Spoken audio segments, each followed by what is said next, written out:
Si estás aquí hoy, no es casualidad. Dios tiene un propósito para tu vida. Sé lo que estás sintiendo y esta historia puede transformar tu día en el nombre de Jesús. Amén. Haz una pausa y reflexiona sobre las maravillas que Dios ha preparado para nosotros, aquellos que creemos en su poder y misericordia. Hoy vamos a adentrarnos en un mundo celestial, un reino espiritual lleno de misterio, donde seres incomprensibles para nuestra mente humana nos muestran la grandeza de la creación divina. En este video hablaremos de seres que habitan en la presencia de Dios, de su gloria, de su juicio y de los secretos del reino espiritual que nos invitan a una reflexión profunda. Hoy conoceremos los 10 seres más misteriosos de la Biblia, aquellos que nos revelan el poder y la majestad de nuestro Creador. Al final de este viaje te invito a reflexionar. ¿Estás listo para ver la grandeza de Dios desde otra perspectiva? No olvides seguir este canal y activar las notificaciones. Al hacerlo, estarás apoyando este trabajo y nos ayudarás a compartir más contenidos como este con mayor frecuencia. Tu apoyo es fundamental para continuar llevando este mensaje de esperanza y fe a más personas. Ahora, sin más preámbulos, adentrémonos en el tema de hoy. Los 10 seres más misteriosos de la Biblia revelados. Los 24 ancianos mencionados en el libro de Apocalipsis son seres que nos revelan algo fundamental sobre la relación entre los cielos y la humanidad. Están sentados en tronos alrededor del trono de Dios, vestidos con túnicas blancas y coronas de oro, adorando a Dios de manera incansable. La imagen es sublime, pero también llena de simbolismo.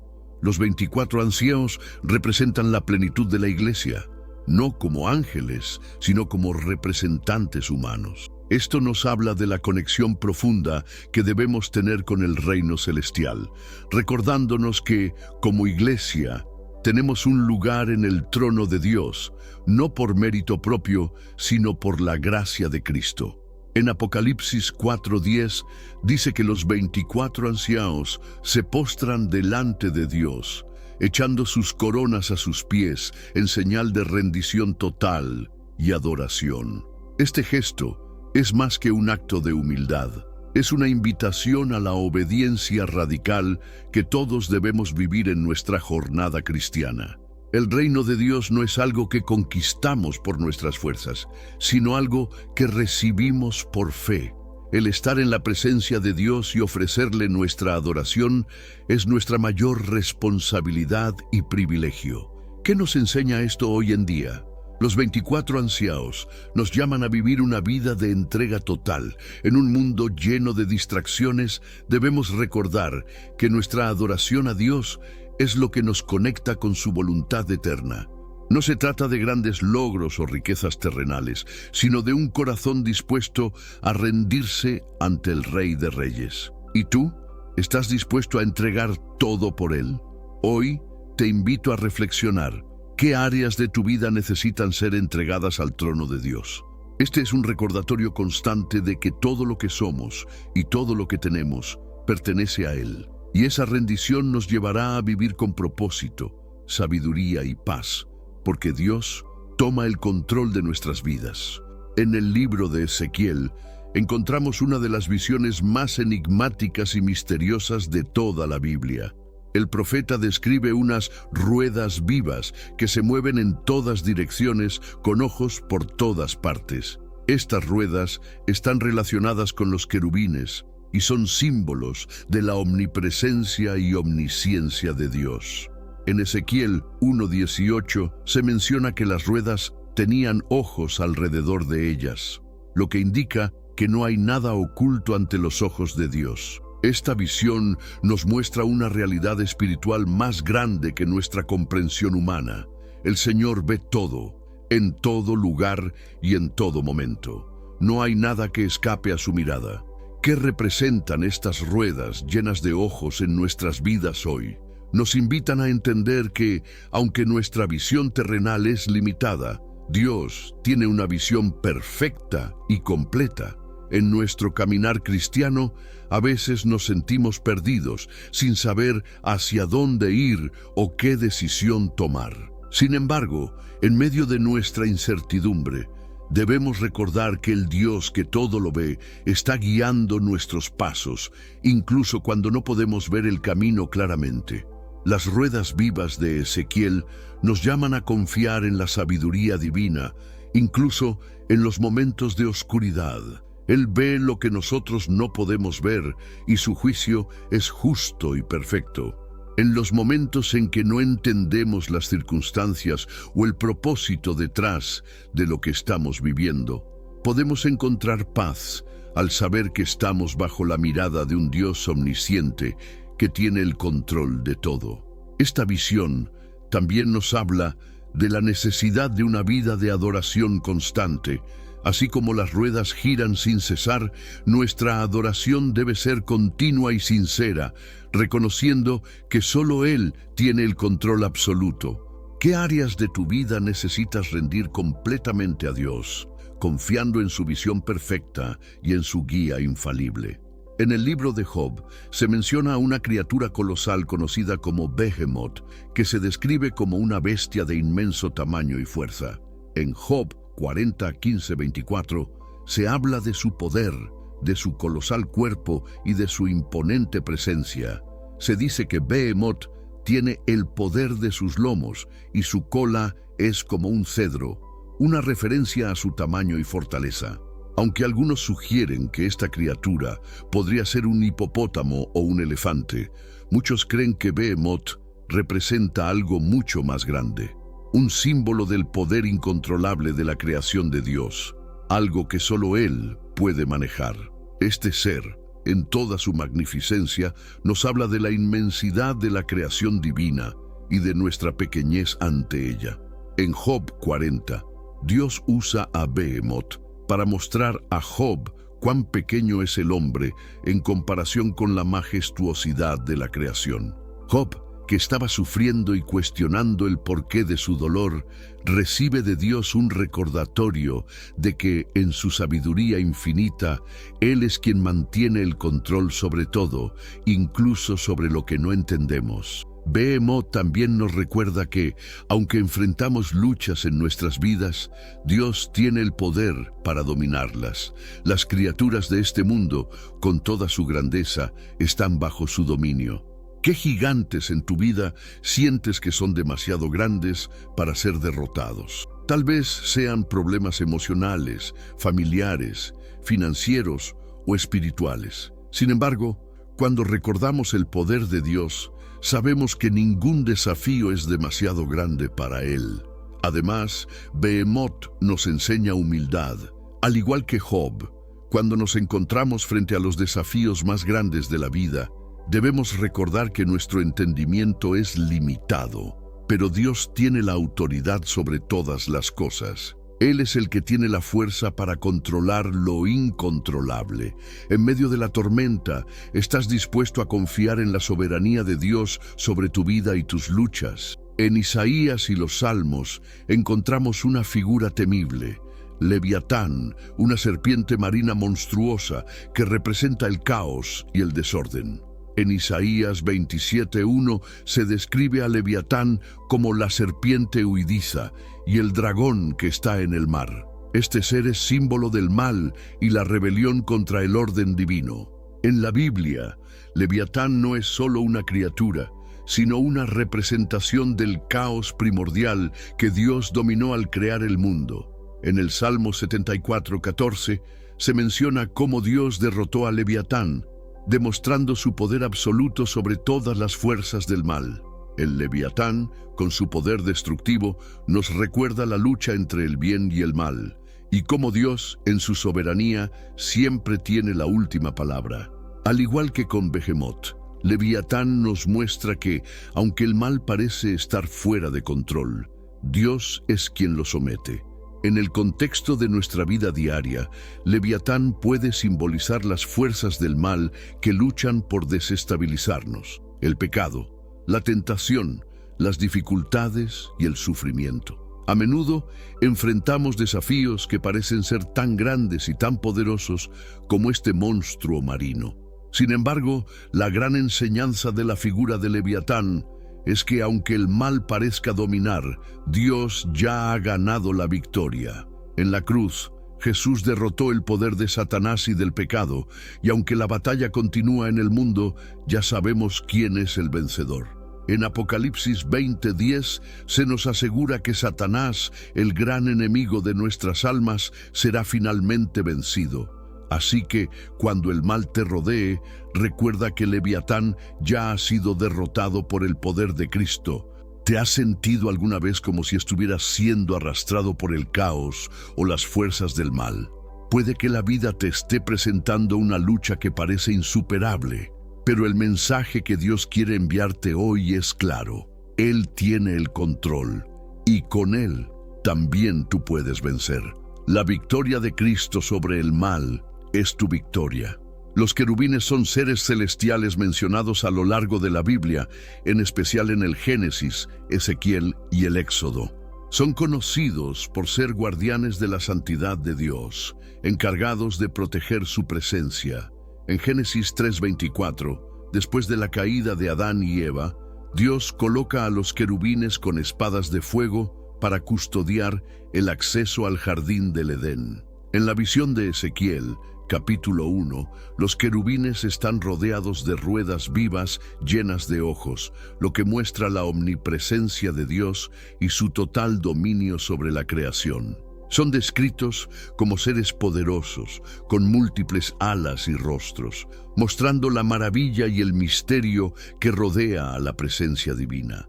Pero más allá de su apariencia formidable, los querubines nos enseñan sobre la santidad de Dios y la pureza que se requiere para estar en su presencia. Ellos no solo protegen, sino que también reflejan la perfección y la gloria de Dios. En nuestra vida cotidiana, muchas veces nos encontramos con barreras espirituales o situaciones que nos hacen sentir que no podemos acercarnos a Dios. Pero el papel de los querubines nos recuerda que, aunque hay una santidad infinita en Dios, Él mismo ha provisto un camino para acercarnos a Él por medio de la sangre de Cristo. Al igual que los querubines, estamos llamados a vivir con reverencia, entendiendo que la presencia de Dios es algo sagrado. En la vida cristiana debemos acercarnos a Dios con humildad, reconociendo que, aunque Él es el creador del universo, también se acerca a nosotros con amor y misericordia. La imagen de los querubines guardando el Edén nos invita a reflexionar sobre cómo debemos acercarnos a la santidad de Dios, sabiendo que solo por medio de Cristo podemos entrar con confianza en su presencia. Es fácil sentirse indignos o alejados de Dios cuando las luchas de la vida nos agobian. Pero recuerda que los querubines, aunque guardianes imponentes, nos enseñan que la salvación está disponible para todos aquellos que creen en Cristo. ¿Cómo estás acercándote tú a Dios? ¿Con reverencia y fe, sabiendo que Él ha hecho un camino para ti? Los serafines son seres celestiales descritos por el profeta Isaías en su visión en el capítulo 6. Isaías nos habla de estos ángeles con 6 alas, volando alrededor del trono de Dios en un constante acto de adoración.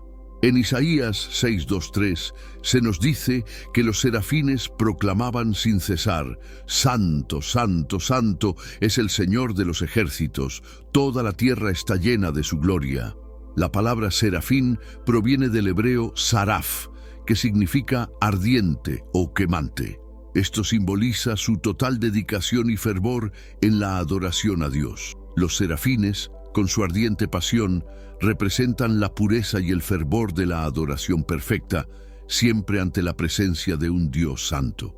Estos ángeles no solo nos muestran la majestuosidad de Dios, sino que también nos enseñan sobre la adoración sincera y profunda.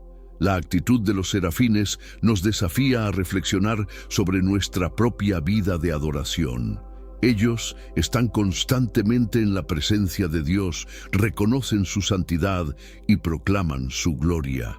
¿Cuánto tiempo dedicamos nosotros a adorarlo en nuestra vida cotidiana?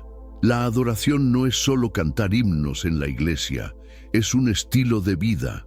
Es vivir con un corazón que reconoce la santidad de Dios y la manifiesta en cada acción, palabra y pensamiento. Isaías, al ver a los serafines, se sintió profundamente impactado por la santidad de Dios y por la pureza de estos seres celestiales. En su visión, Isaías exclama: «¡Ay de mí, porque soy un hombre de labios impuros», reconociendo su indignidad ante la presencia de Dios. Los serafines, al ver su arrepentimiento, tomaron un carbón encendido del altar y lo tocaron sobre sus labios, purificándolo. Este acto de purificación es un recordatorio de que, a pesar de nuestra impureza, Dios está dispuesto a limpiarnos y hacernos dignos de estar en su presencia por medio de Jesucristo.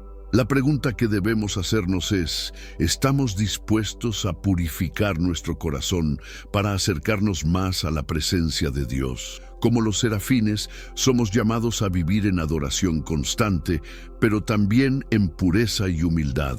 Si nuestras vidas no reflejan esa adoración ferviente y esa búsqueda de santidad, tal vez sea momento de pedir a Dios que purifique nuestros corazones, así como lo hizo con Isaías.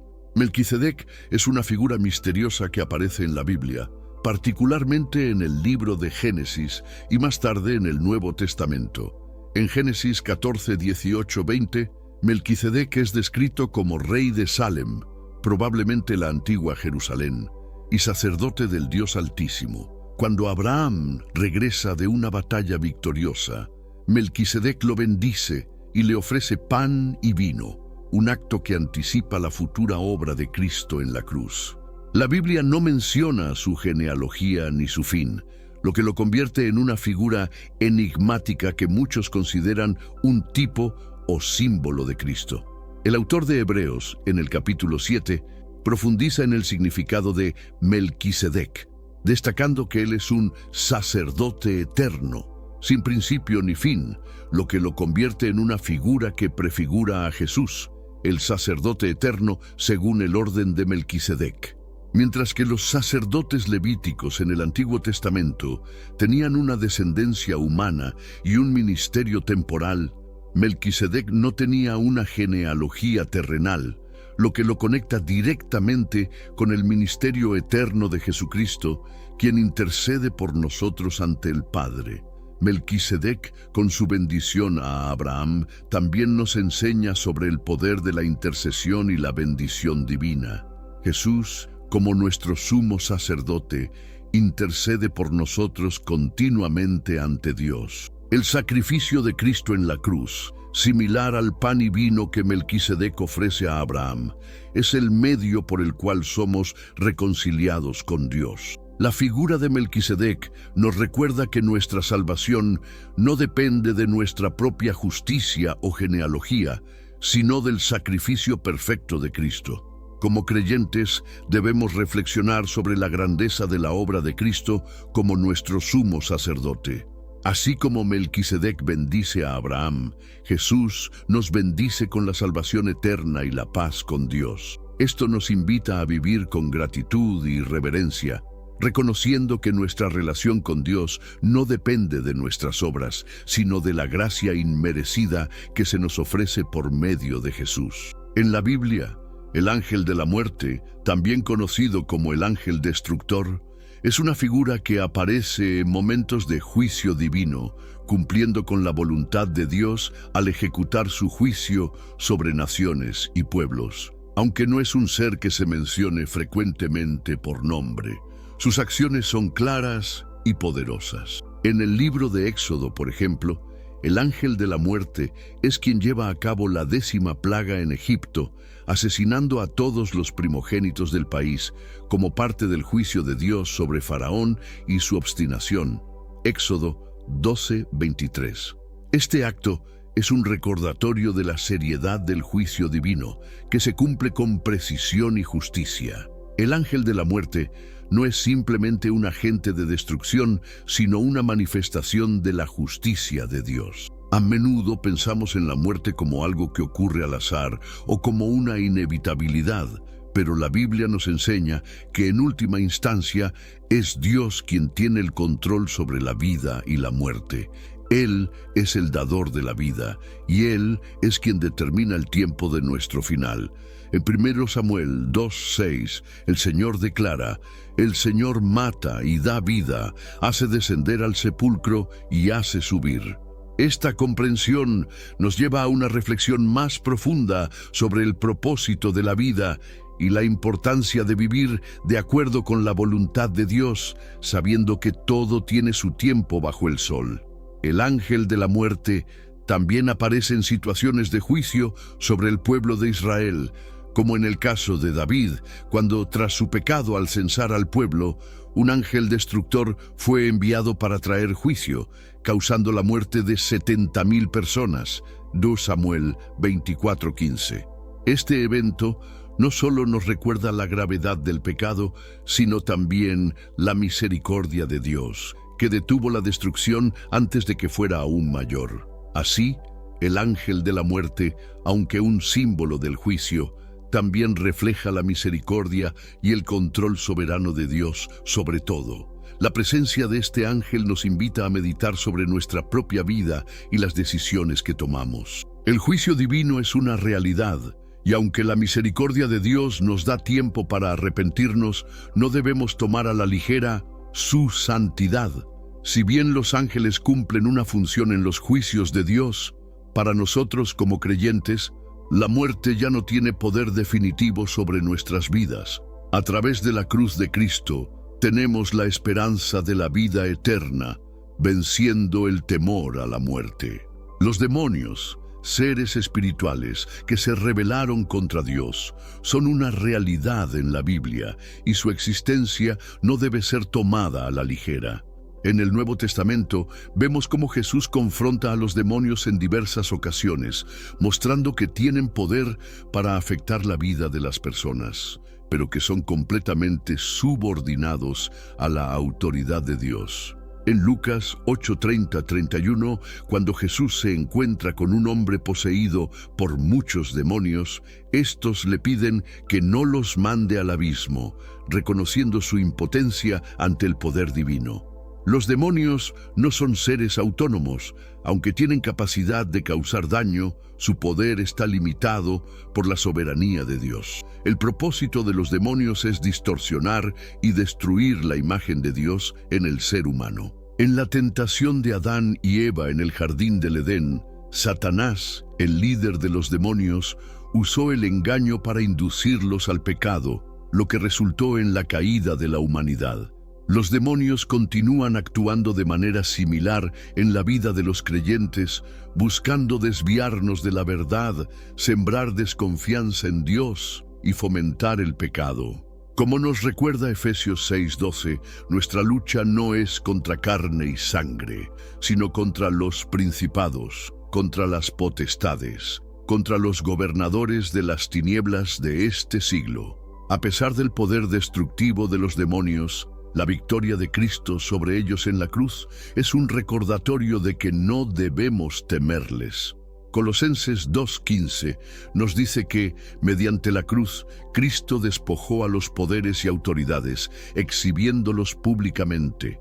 El poder de los demonios fue derrotado, y ahora los creyentes, armados con la verdad y el poder del Espíritu Santo, pueden resistir sus ataques. La Biblia nos exhorta a resistir al diablo, y él huirá de vosotros. Santiago 4:7. El poder de la victoria de Cristo está disponible para cada uno de nosotros, y en él los demonios no tienen autoridad sobre nuestras vidas. Esto no significa que los demonios no intenten influir en nuestra vida diaria. De hecho, como cristianos, estamos llamados a estar alerta y a ser firmes en nuestra fe. La tentación y las influencias malignas son una realidad, pero nuestra esperanza está en la victoria de Cristo. Si te sientes atrapado o bajo ataque, recuerda que la autoridad de Jesús sobre todo el mal es más grande que cualquier dificultad que enfrentes. ¿Qué áreas de tu vida estás permitiendo que el enemigo influencie? Jesús te invita a traer esas áreas a Él y vivir bajo su poder liberador. Lucifer, cuyo nombre significa portador de luz o estrella de la mañana, fue uno de los ángeles más hermosos y poderosos creados por Dios. Sin embargo, su belleza y poder lo llevaron a un pecado de orgullo. En Isaías 14:12-14 se nos da una de las descripciones más conocidas de la caída de Lucifer, quien, al desear ser igual a Dios, intentó ascender por encima del trono del Creador. Subiré al cielo, por encima de las estrellas de Dios, exaltaré mi trono, y en el monte del testimonio me sentaré. Lucifer no solo deseaba la supremacía sobre otros ángeles, sino que quería igualarse al mismo Dios, lo cual fue el origen de su caída. La caída de Lucifer, también conocida como la rebelión de Satanás, nos enseña una lección crucial sobre el orgullo. En su intento por alcanzar la misma gloria de Dios, Lucifer despreció su lugar en la creación y perdió todo. Proverbios 16:18 dice: antes del quebrantamiento es el orgullo, y antes de la caída la altivez de espíritu. Este pasaje resalta que el orgullo, que aleja al ser humano de la humildad y la dependencia de Dios, siempre lleva a la ruina. Lucifer no solo fue expulsado del cielo, sino que arrastró con él a un tercio de los ángeles que también se rebelaron contra Dios. Apocalipsis 12:4. El orgullo no es solo una cualidad de los ángeles caídos, también es una tentación constante para los seres humanos. Cada vez que nos sentimos superiores a los demás o buscamos la gloria y el reconocimiento en lugar de la humildad, estamos caminando por el mismo camino que Lucifer. Este pecado no es solo un error moral, es una negación de la soberanía de Dios, un intento de tomar el lugar que solo le corresponde a Él. Al igual que Lucifer, el orgullo puede cegarnos y hacernos creer que estamos en control de nuestra vida, cuando en realidad estamos sujetos a la voluntad de Dios. A través de la caída de Lucifer, también entendemos la naturaleza de la guerra espiritual. La rebelión de Satanás no terminó con su expulsión del cielo. Desde entonces, él ha luchado por desviar a la humanidad del propósito de Dios. A través de engaños, tentaciones y acusaciones, Satanás intenta separarnos de la verdad y del amor de Dios. Pero la victoria de Cristo sobre él es la garantía de que no estamos destinados a vivir bajo su dominio. En Cristo, tenemos poder para resistir las tentaciones del enemigo y caminar en la humildad que honra a Dios. Los 24 ancianos que se mencionan en el libro de Apocalipsis, específicamente en Apocalipsis 4:4, son una figura misteriosa y significativa dentro de la visión celestial que Juan tiene del trono de Dios. En esta visión, los 24 ancianos están sentados en tronos alrededor del trono de Dios, vestidos con túnicas blancas y coronados con coronas de oro. Aunque su identidad exacta no se especifica con claridad, muchos estudiosos creen que estos ancianos representan a la Iglesia, a los fieles que han sido redimidos por la sangre de Cristo. El número 24 puede simbolizar la totalidad y la plenitud de la Iglesia de Cristo, ya que 12 representa a las 12 tribus de Israel y 12 a los 12 apóstoles. Estos ancianos tienen un rol clave en la adoración celestial. Apocalipsis 4:10-11 nos dice que ellos se postran ante el trono de Dios, quitándose sus coronas y proclamando: Señor, digno eres de recibir la gloria, la honra y el poder, porque tú creaste todas las cosas y por tu voluntad existen y fueron creadas. Este acto de adoración nos enseña que, aunque hemos sido redimidos y coronados con la gracia de Dios, al final nuestra verdadera posición es la de humildes adoradores ante el trono de Dios. Ellos nos muestran que todo lo que somos y todo lo que tenemos proviene de Él, y que por su gracia hemos sido hechos dignos de participar en su reino. En este contexto, los 24 ancianos representan el liderazgo espiritual de la Iglesia. Son testigos del reino de Dios, no como ángeles o seres celestiales, sino como seres humanos redimidos. Su presencia en el trono celestial también subraya el hecho de que la salvación no es solo para los ángeles, sino para todos los que han creído en Cristo. El Apocalipsis nos recuerda que no estamos solos en nuestra lucha, sino que somos parte de un reino eterno, y nuestra adoración a Dios no se limita a esta vida, sino que se extiende hasta la eternidad. La visión de estos 24 ancianos también nos invita a reflexionar sobre nuestro papel como adoradores y líderes dentro de la Iglesia. Al igual que los ancianos, estamos llamados a rendir nuestra vida y nuestras coronas ante el trono de Dios, reconociendo que Él es el centro de todo. Nuestra posición ante Dios no es de autoridad propia, sino de total dependencia de su gracia. Estamos dispuestos a reconocer que todo lo que somos y hacemos debe ser para su gloria. Este es el modelo de humildad y adoración que debemos imitar. En la visión de Ezequiel encontramos una de las descripciones más misteriosas y fascinantes de seres celestiales, los ofanins o ruedas vivas. En Ezequiel 1:15-21, el profeta describe una visión en la que ve una rueda sobre la tierra junto a los seres vivientes. Estas ruedas son descritas como llenas de ojos y como si se movieran en todas direcciones sin girar. Los ofanins están vinculados a los querubines y, en esta visión, son símbolos de la omnisciencia y la omnipresencia de Dios, pues las ruedas llenas de ojos representan la capacidad de ver todo lo que ocurre en el universo, sin límite de tiempo ni espacio. Los ofanins no solo son un fenómeno celestial en la visión de Ezequiel, también nos enseñan sobre la naturaleza de Dios. En Apocalipsis 4:8 se menciona a los seres vivientes alrededor del trono de Dios, cada uno con ojos por dentro y por fuera. Esta imagen de seres llenos de ojos simboliza que nada escapa a la mirada de Dios, que Él ve y conoce todo, desde los secretos más ocultos hasta los pensamientos de nuestro corazón. En un mundo donde el pecado y la injusticia parecen prevalecer, este recordatorio de que Dios todo lo ve, todo lo sabe y todo lo juzga, nos debe llenar de reverencia y consuelo.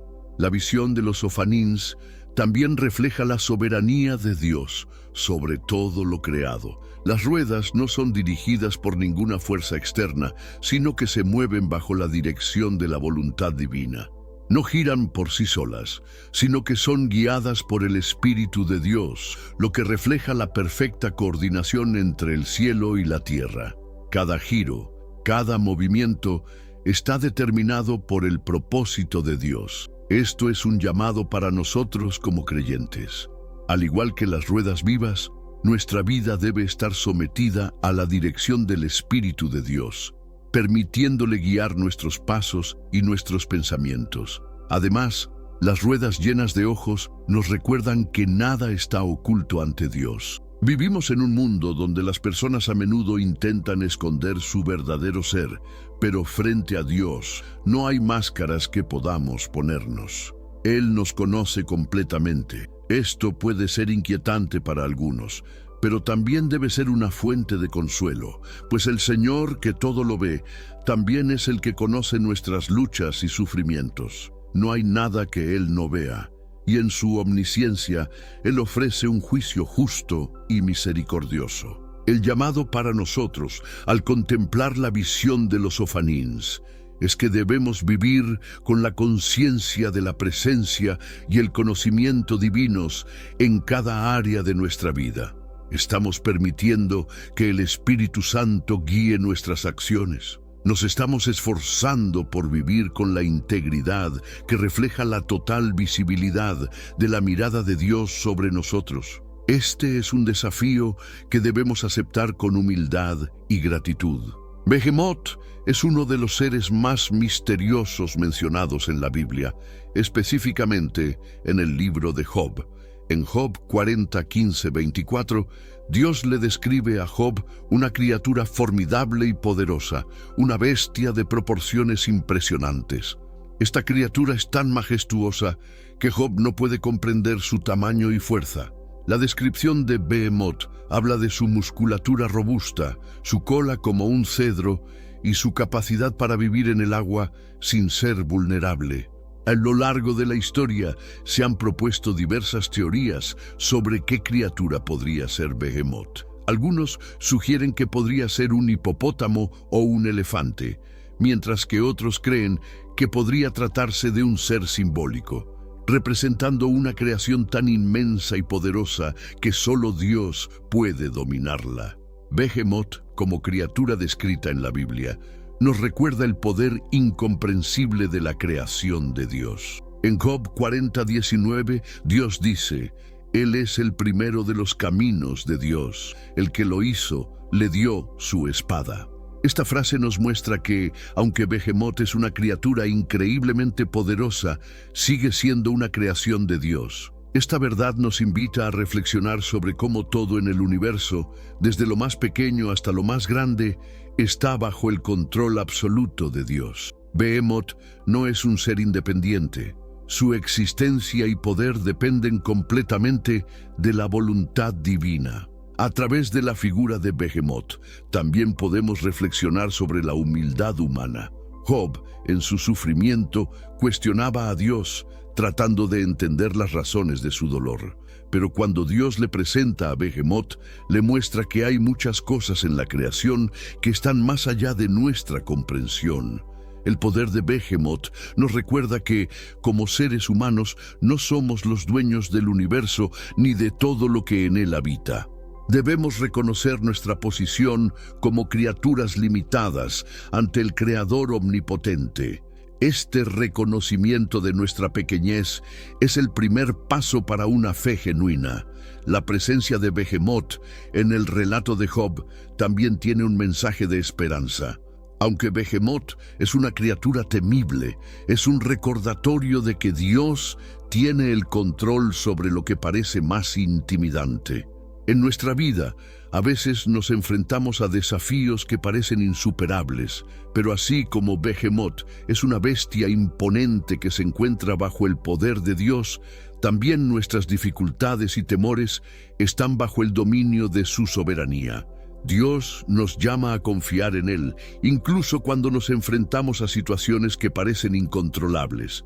Al meditar sobre Behemoth, podemos preguntarnos, ¿qué bestias tememos en nuestra vida? ¿Hay algo que parece más grande que nuestra fe en Dios? Behemoth, la bestia que Dios controla, nos enseña que no importa cuán grandes sean nuestras luchas, el poder de Dios es más grande aún.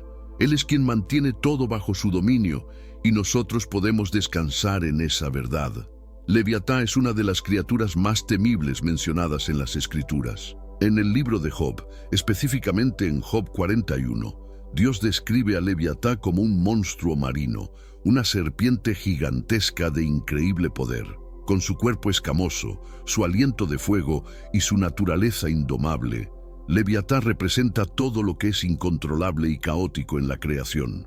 En Isaías 27:1 se menciona a Leviatán como una serpiente tortuosa, y en Salmos 74:14 se habla de Dios destruyendo a este monstruo en su victoria final sobre el caos. Esta criatura no solo representa el caos literal del mar, sino también el caos espiritual y moral que puede dominar a los seres humanos si no están bajo el control de Dios. Leviatán, con su descripción aterradora, es un símbolo del mal y el caos en el mundo. Su invencibilidad y fuerza parecen hacerle inmune a cualquier intento de captura o control. Sin embargo, a través de las Escrituras, vemos que, aunque Leviatán representa un poder tan formidable, es completamente sujeto a la voluntad de Dios. En Job 41:10, Dios le dice a Job que ningún ser puede provocarlo a batalla. ¿Quién podrá hacerle frente? Esta pregunta no solo resalta la grandeza de Leviatán, sino también la grandeza de Dios. Aunque el mal y el caos parecen ser poderosos, Dios es el único que tiene el poder absoluto sobre todo lo creado, incluso sobre lo que parece indomable.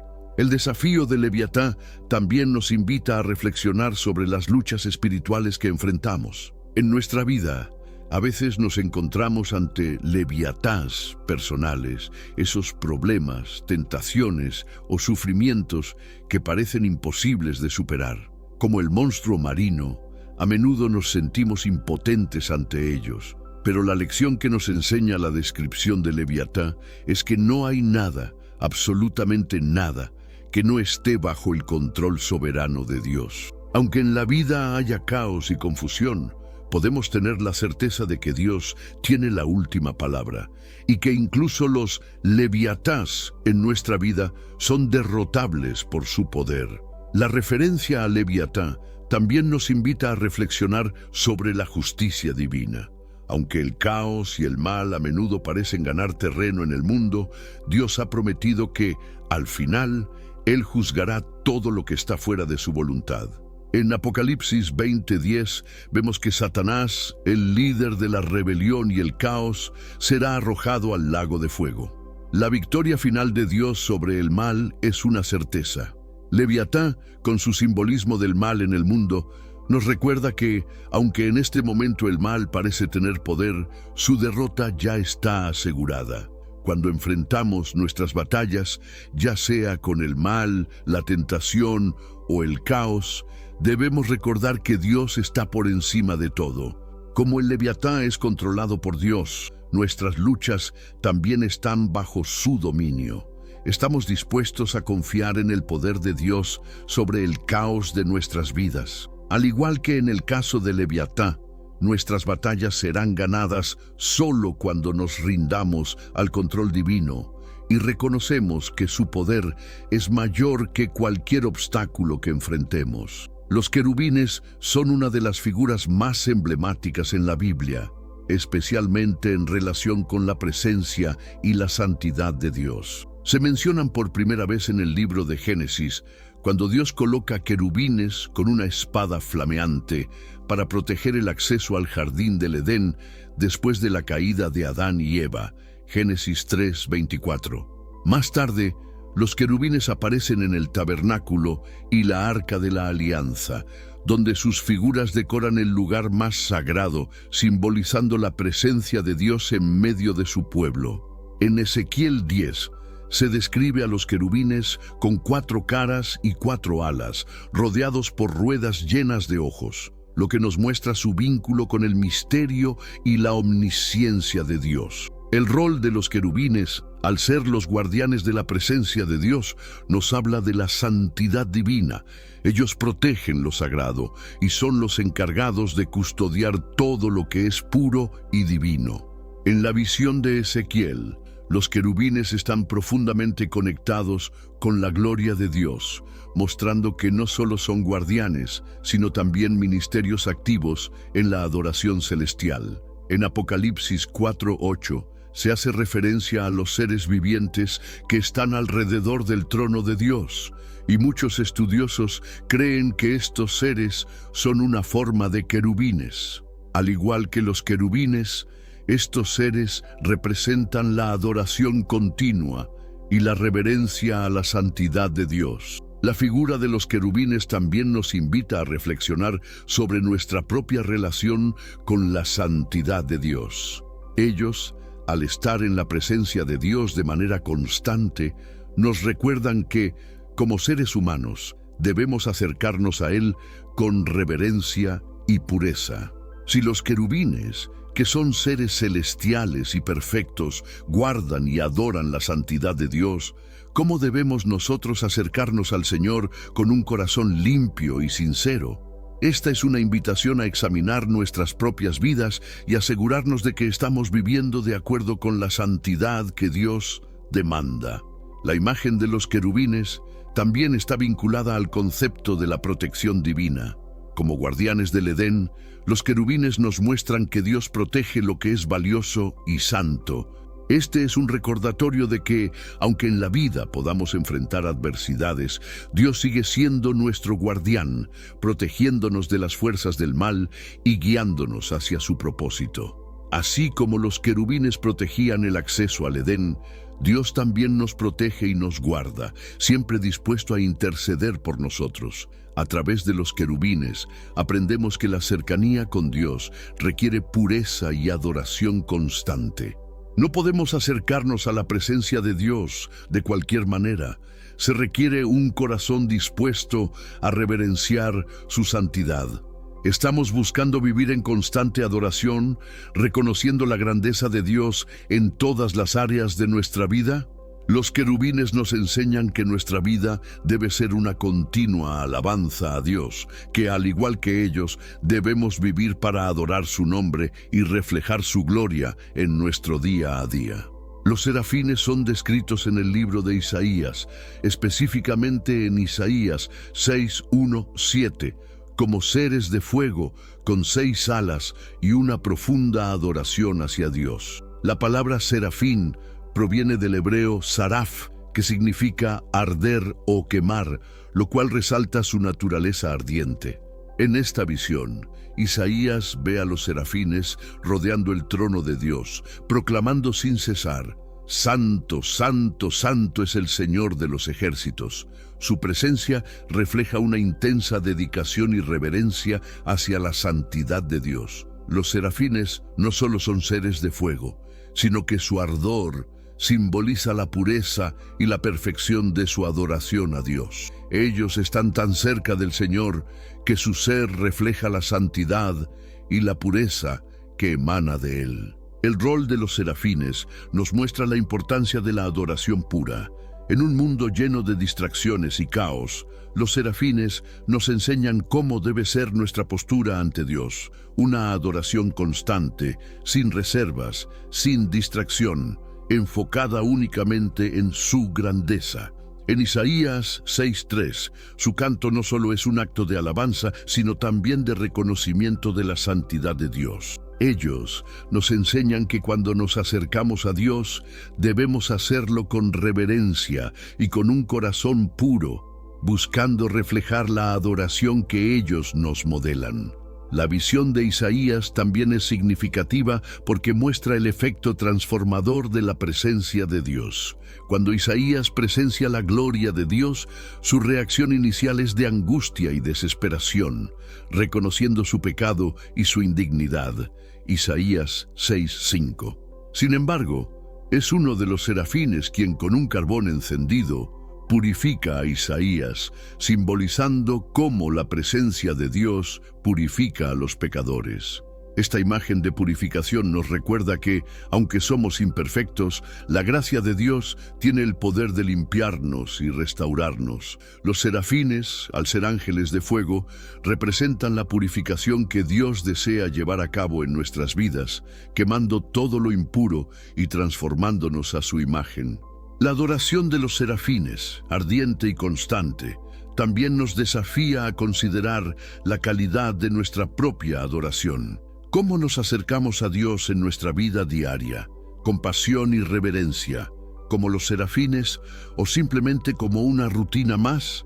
Los serafines no solo alaban a Dios, sino que lo hacen con el entendimiento profundo de su santidad. Esto nos invita a reflexionar sobre cómo nuestra adoración refleja nuestro entendimiento y nuestro amor por Dios. Si realmente conocemos y experimentamos la santidad de Dios, nuestra adoración será una respuesta natural de gratitud y reverencia. Finalmente, la visión de los serafines nos recuerda la importancia de nuestra relación con la santidad de Dios. El fuego que los serafines representan no es solo un símbolo de su adoración, sino también de la transformación que ocurre cuando nos encontramos con la presencia de un Dios santo. Al igual que los serafines son consumidos por su amor y devoción hacia Dios, debemos permitir que la pasión por su santidad arda en nosotros, transformando nuestra vida diaria. ¿Estamos permitiendo que la presencia de Dios purifique nuestro corazón y nuestra mente? Que la visión de los serafines nos impulse a ser más conscientes de la santidad de Dios y de nuestra necesidad de una purificación constante en su presencia. Melquisedec es una figura enigmática que aparece brevemente en la Biblia, pero cuyo impacto es profundo y misterioso. En Génesis 14, 18, 20, Melquisedec se presenta como rey de Salem y sacerdote del Dios Altísimo. Es él quien bendice a Abraham después de su victoria sobre los reyes enemigos, y Abraham le da un diezmo en señal de respeto y reconocimiento de su autoridad. Lo curioso es que, a pesar de su relevancia en la historia bíblica, no se menciona su genealogía ni su comienzo o fin de vida, lo que le otorga un aire de eternidad y misterio.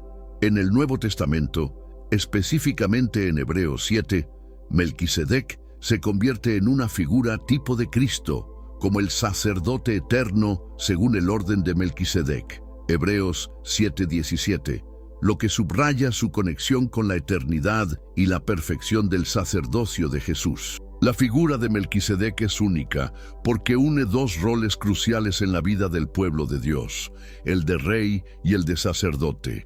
En la tradición israelita, estos dos roles estaban separados, pero Melquisedec, sin ningún antecedente ni descendencia registrada, demuestra que en Dios no hay límites.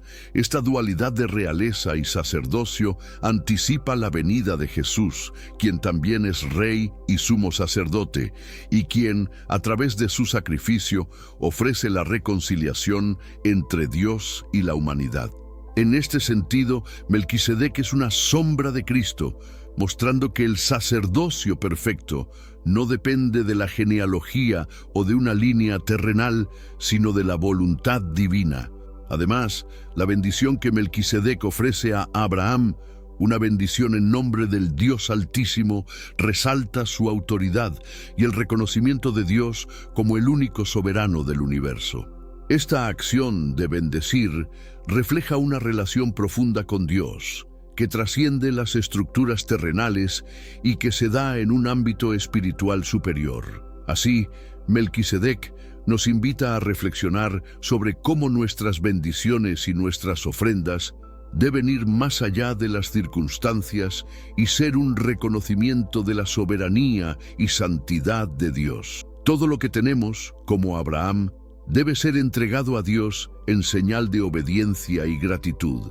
El concepto de Melquisedec también nos invita a entender el carácter de Jesús. Tal como Melquisedec es descrito como un sacerdote eterno, también Jesús, a través de su sacrificio, se convierte en el sumo sacerdote eterno que intercede por nosotros ante Dios. En Hebreos 7, 24, 25 se afirma que Él, porque permanece para siempre, tiene un sacerdocio inmutable, por lo cual también puede salvar perpetuamente a los que por él se acercan a Dios. En esta verdad encontramos consuelo y esperanza, porque, a diferencia de los sacerdotes humanos, que eran temporales y necesitaban ofrecer sacrificios continuamente, Jesús es el sacerdote perfecto que ofrece una vez y para siempre el sacrificio perfecto por nuestros pecados. Finalmente, al reflexionar sobre Melquisedec, debemos cuestionarnos sobre la calidad de nuestra relación con Cristo,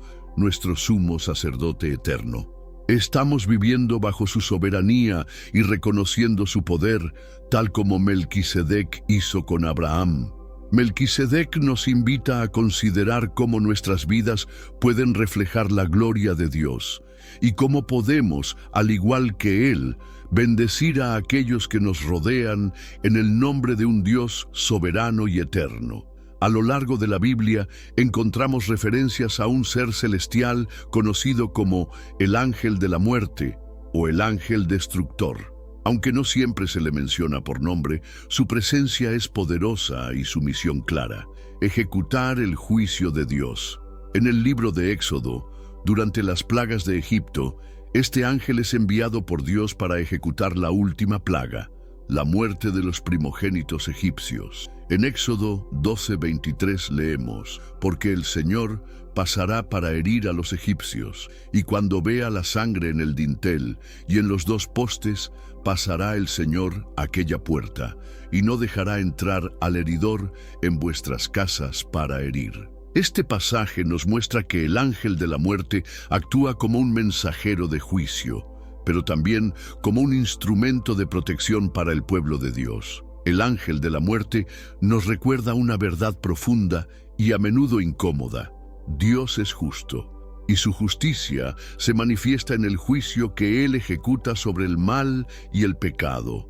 No podemos entender la magnitud de la gracia de Dios si no reconocemos la gravedad de su juicio. En la historia de Egipto, el juicio de Dios fue el resultado de la obstinación del faraón, quien se negó a escuchar la voz de Dios. A través de este ángel, Dios mostró que no hay nada ni nadie que escape de su autoridad. Este juicio, sin embargo, también es un acto de purificación, de restauración de la justicia que el pecado había corrompido en la humanidad. A lo largo de las Escrituras, el ángel de la muerte aparece también en otros momentos como un ejecutor del juicio divino. En 2 Samuel 24:15, por ejemplo, vemos que un ángel destruye a 70,000 israelitas debido al pecado de David, quien había contado al pueblo en desobediencia a Dios. El ángel ejecuta este castigo, pero Dios, en su misericordia, detiene la destrucción cuando David se arrepiente y ofrece sacrificio. Este pasaje muestra cómo, aunque la justicia de Dios es inevitable, Él siempre ofrece una oportunidad para el arrepentimiento y la restauración. Este es un recordatorio de que, aunque el juicio de Dios es real, la gracia y la misericordia de Dios son aún más poderosas. El ángel de la muerte también nos lleva a reflexionar sobre el final de los tiempos, cuando el juicio de Dios será eterno y definitivo. En el Apocalipsis encontramos una serie de juicios que, como el ángel de la muerte en Egipto, tienen un propósito claro: la restauración de la justicia y la eliminación del mal. En Apocalipsis 14, 10, 11 se habla del vino de la ira de Dios, y la agonía de los que han rechazado a Dios será eterna. Este es un mensaje solemne que nos recuerda que nuestras decisiones tienen consecuencias eternas. La presencia del ángel de la muerte es un recordatorio de la seriedad del pecado y la necesidad de arrepentimiento. Sin embargo, el ángel de la muerte también sirve como un contraste con la obra redentora de Jesús. Mientras que el ángel de la muerte trae juicio y destrucción, Jesús vino para traer vida y perdón. En Juan 11:25, Jesús declara: «Yo soy la resurrección y la vida. El que cree en mí, aunque esté muerto, vivirá». A través de Cristo podemos escapar del juicio que el pecado merece. La gracia de Dios, manifestada en la muerte y resurrección de Jesús, ofrece una oportunidad de salvación que no está disponible a través de ninguna otra forma de justicia. Este contraste nos invita a reflexionar sobre el don de la vida eterna que recibimos en Cristo y nos desafía a vivir con un corazón agradecido y obediente a su voluntad. Los demonios son mencionados en la Biblia como espíritus inmundos, caídos, que se rebelaron contra Dios y ahora buscan corromper todo lo que refleja su imagen. Jesús los enfrentó directamente en su ministerio, como vemos en Marcos 5, cuando libera a un hombre poseído por una legión de demonios. Ellos le ruegan que no los envíe al abismo, lo que demuestra que incluso estos seres reconocen la autoridad suprema de Cristo. No son mitos ni figuras literarias, son reales, activos y peligrosos, pero también están derrotados. Su poder es limitado frente a la sangre de Jesús y la autoridad que Él delega a sus hijos. La función de los demonios es distorsionar lo sagrado. Buscan confundir, oprimir y tentar. En 1 Timoteo 4:1, el apóstol Pablo advierte sobre espíritus engañadores y doctrinas de demonios, alertando que, incluso dentro de ambientes religiosos, pueden infiltrarse mentiras sutiles que desvían del verdadero evangelio. Ellos manipulan el orgullo, el miedo, el deseo desordenado. No se presentan siempre con formas grotescas, Muchas veces lo hacen a través de ideas, costumbres o ambientes que normalizan lo que Dios llama pecado. El combate contra ellos comienza con discernimiento espiritual, una vida de oración y total dependencia del Espíritu Santo. Sin embargo, no debemos vivir con miedo.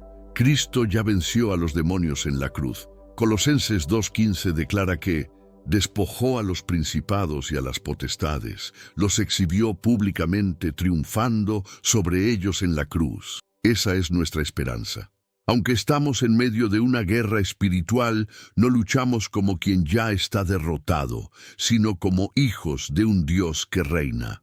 El reino espiritual tiene leyes y jerarquías, y dentro de ese reino el creyente tiene autoridad no por mérito propio, sino por la presencia del Espíritu de Dios en su vida. Una de las armas más poderosas contra los demonios es la adoración celestial. Cuando adoramos, cuando alabamos a Dios con sinceridad y humildad, el enemigo tiembla.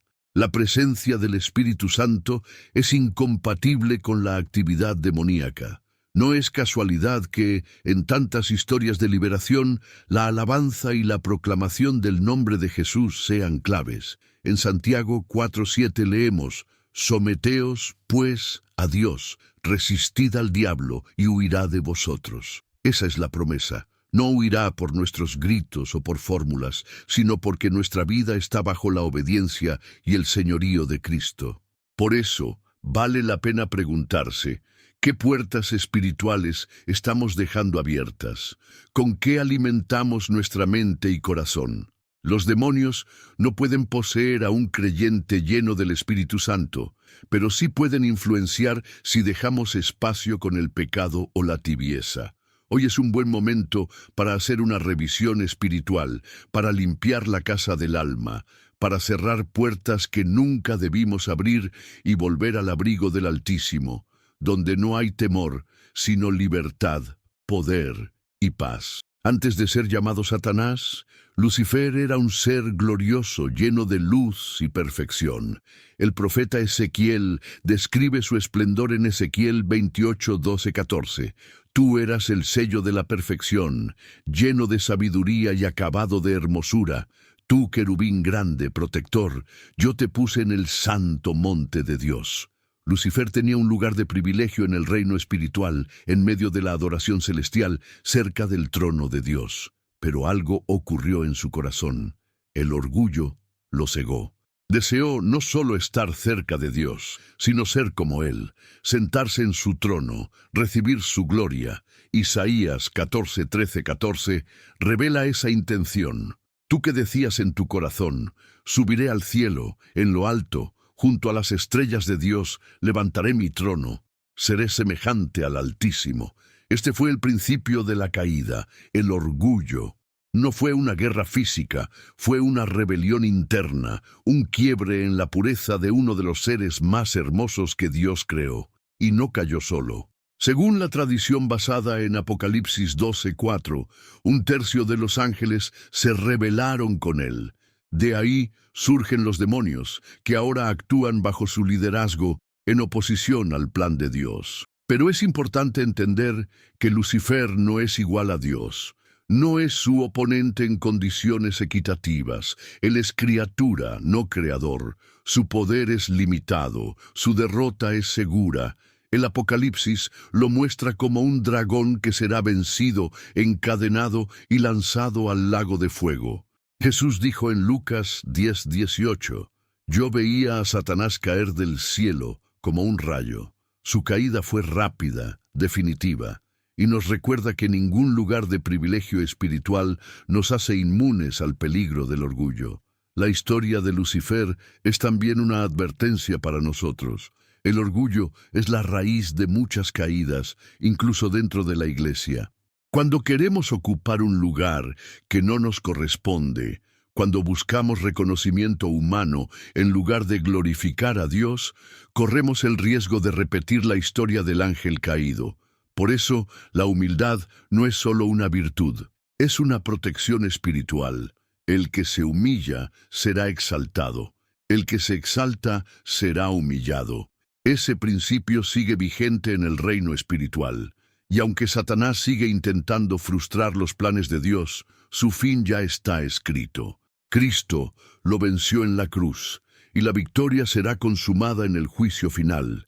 Mientras tanto, nuestra lucha no es contra carne y sangre, sino contra potestades y huestes espirituales. Pero no estamos solos. Tenemos la armadura de Dios, la presencia del Espíritu Santo y la certeza de que si Dios está con nosotros, ¿quién contra nosotros? Así que no temamos. Sigamos firmes, vigilantes y con el corazón rendido al único que merece toda la gloria. En el libro del Apocalipsis, capítulo 4, encontramos una escena impresionante. El trono de Dios rodeado por 24 tronos menores, y en ellos 24 ancianos vestidos de blanco y con coronas de oro. No se trata de ángeles. La palabra ancianos jamás se utiliza en la Biblia para describir seres angelicales, sino humanos. Estos 24 ancianos representan la plenitud del pueblo redimido, una especie de consejo celestial compuesto por representantes de la iglesia glorificada. Algunos estudiosos lo relacionan con las 12 tribus de Israel y los 12 apóstoles, simbolizando así la totalidad del pueblo de Dios a través de la historia. La vestimenta blanca que llevan simboliza la pureza otorgada por Cristo. No es una justicia propia, sino la santidad que solo puede venir por medio del Cordero. Las coronas en sus cabezas reflejan recompensa y autoridad espiritual delegada. En Apocalipsis 4, 10, 11, vemos que estos ancianos se postran continuamente ante el trono de Dios y arrojan sus coronas, proclamando: Señor, digno eres de recibir la gloria y la honra y el poder, porque tú creaste todas las cosas. Este acto demuestra que, incluso en su posición elevada, ellos reconocen que todo lo que tienen proviene de Dios. Este detalle nos confronta con una verdad poderosa. Toda autoridad que el ser humano recibe, ya sea en la tierra o en el cielo, debe estar sujeta a la soberanía de Dios. En un mundo donde buscamos títulos, reconocimiento y poder, los 24 ancianos nos enseñan que la verdadera adoración consiste en rendir todo lo que somos ante el trono de Dios. El reino espiritual no se trata de competencia, sino de reverencia, entrega y humildad. Además, los 24 ancianos están íntimamente ligados a la adoración celestial. Ellos no solo observan, sino que participan activamente del culto eterno que se da ante el trono. Están rodeados por serafines, querubines, ofanines y un mar de cristal. Cada detalle resalta la majestuosidad del reino espiritual y nos recuerda que fuimos creados para adorar. Su presencia constante ante Dios también refuerza el principio del juicio divino. Ellos son testigos y partícipes del proceso en el que Dios juzga con justicia al mundo. ¿Y tú? ¿A qué estás rindiendo tu corona hoy? ¿Quién ocupa tu trono interior? Estos 24 ancianos nos inspiran a vivir una vida rendida, esperando el día en que, como ellos, podamos estar delante del trono de Dios, no por mérito propio, sino por la gracia del Cordero. Que nuestra vida aquí sea un ensayo de esa adoración celestial que viviremos en la eternidad. Al culminar este viaje a través de los misterios celestiales y las poderosas imágenes bíblicas, te invito a reflexionar. ¿Qué significa para ti adentrarte en el reino espiritual y entregar cada aspecto de tu vida al trono de Dios? ¿Estás dispuesto a reconocer que, al igual que los 24 ancianos, somos llamados a rendirnos en adoración y humildad ante el Creador? La historia de cada ser, desde los serafines ardientes hasta la caída de Lucifer, nos muestra que la fe es un camino de transformación, de enfrentar nuestros propios desafíos y de abrazar la esperanza en la victoria de Cristo. Considera cada enseñanza como una invitación a vivir con sinceridad, a reconocer tu pequeñez ante la grandeza de Dios y a confiar en su justicia y amor infinito. ¿Qué pasos puedes dar hoy para buscar esa purificación y adoración que transforma el corazón? Permítete ser moldeado por la sabiduría de las Escrituras, sabiendo que cada momento de fe y entrega te acerca más al propósito que Dios tiene para ti. Agradezco profundamente que nos hayas acompañado en este recorrido espiritual. Tu presencia y apertura para recibir estas enseñanzas son testimonio del deseo de acercarse más al Altísimo. Si este mensaje ha tocado tu corazón, te invito a seguir nuestro canal y activar las notificaciones. Tu apoyo nos permite seguir compartiendo contenido que fortalezca la fe y enriquezca tu vida espiritual. Que la paz y la bendición de Dios inunden tu jornada diaria, iluminando cada paso con su amor eterno. Recuerda siempre que en la presencia del Señor encontramos esperanza, renovación y fuerza para enfrentar cualquier adversidad. Dios te bendiga.